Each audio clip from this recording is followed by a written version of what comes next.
flaming toilet paper, flaming mattresses, flaming pillows. The worst time in prison was the LA riots. So the LA riots, y'all remember? Or maybe not. Rodney King, all that, yeah? Yeah, they kicked off in prison too. Yeah. Like big time. Big time. Rodney King thing goes down, so there's a little bit of racial tension. Well, there's always racial tension in prison, all right? At this time, everybody's segregated by race. And not just race. We go into like subdivisions. Like a Chicano will not be celled with an immigrant, which is not what they were called, because they hated each other. A norteño will not. I mean, that will not be with anybody from the South for the most part if they come out and say it, because they hate each other. Same goes with Crips and Bloods. They hate each other. But there's no, white people selling with black people selling with white people selling with Mexican. Not happening. Just not happening. So everything's segregated anyway. And each race has their leader. In county jail, it was called a tank captain, right? Well, there was the tank captain, but then there was the main guy for each race. And that's how it was. So there was racial tension anyway, but when everybody saw the news, it just, within an hour of the LA riot starting, it just went off. People started fighting each other. Just to get it out, like everyone was so like, it's going off. A lot of anger towards the guards. So they lot of anger. But what happens when shit jumps off and then everybody just starts fighting? Like they just start fucking fighting. That's why I don't spend a lot of time in the yard. So the guards were in danger. The guards were like in mortal peril. Like some of them were going to die, probably get taken hostage, whatever. It was fucking nuts. So I did what any normal, sane person would do. Got the fuck in my cell. I'm like, fuck this shit. I don't want any part of this. So I got the hell in my cell, and I started watching, and then they locked us all down. So they eventually got the riot squad in there. I mean, they had to pull in, people from the police department. They went, and they had their old shields and everything up, and they got everybody in the prison, beat the shit out of a lot of people, shot a couple people with real bullets. And locked us all up, but it still went off. People were sitting there. It's like, this was like straight up out of the movies. Flaming toilet paper, flaming mattresses, flaming pillows, smoke inhalation. They had the crack, luckily we were in so it's a tiered prison, right? And there's a hallway. It's like you see in the movies, and you see the big windows. They had to crack the big windows, let the smoke out because they weren't going to let us out. And I'm like, oh shit, I'm going to die of smoke inhalation in prison. Great. Better luck next time around, I guess. But it died out, but that was gnarly.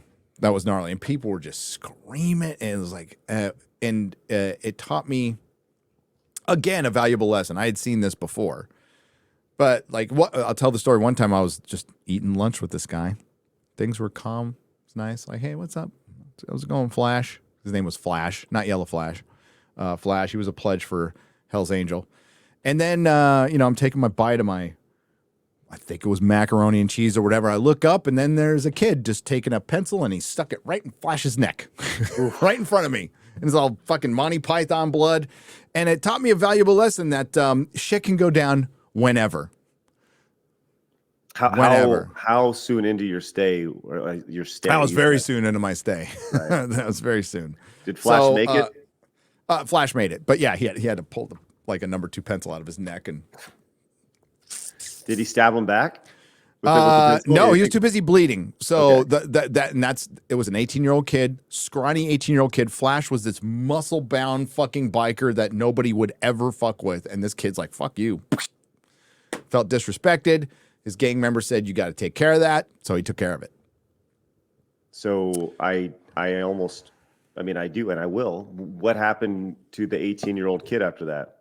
Oh, don't know. Rolled up and taken away. Rolled up means you're gone. Probably solitary and then taken to another jail. Okay. To save his life. Right. I was going to say to save his life, because if Flash didn't, because that's exact. So when you do get in a fight, you are taken to solitary and you are gone. They put you in another prison. for the most part because they don't want any of this revenge shit happening because it happens all the time. So when I'm in Folsom, I'm a level 2, right? A level 2 prisoner, even though it's violent, is not supposed to be in some super max. But they were turning old. There's 2 Folsoms. There's old Folsom and new Folsom. So they were moving people to new Folsom, and they were also moving the really bad people to Pelican Bay, which is a super max, horrible place to go. That's where all the worst of the worst are. Is Pelican Bay. It's up near Crescent City, California, up north. But there was a transition period. So they put the level 2s in with the level 4s, and they weren't supposed to. It's actually against the rules, but they did it anyway. So they had a bunch of, kids on drug offenses or burglars in there with lifers. And, the one thing the lifers love most are people who are going to get out and talk about it. They lifers love to hear that they don't. That's sarcasm. They fucking hate it. Mm-hmm. So I had a double murder life going to Pelican Bay cellmate who was a piece of human shit, which sucked, which really sucked. That was terrible. I even saved his butt one time, and he got pissed about it. So, because they were coming to search all the cells, and he had a bunch of Pruno under his bed, so I dumped it. Pruno's a jail alcohol. Okay. Jail alcohol. So you get bread, you get oranges, you ferment it with sugar and water for a long time, and it makes booze. Never had any. So you dumped it and he's pissed? I dumped it and he's pissed.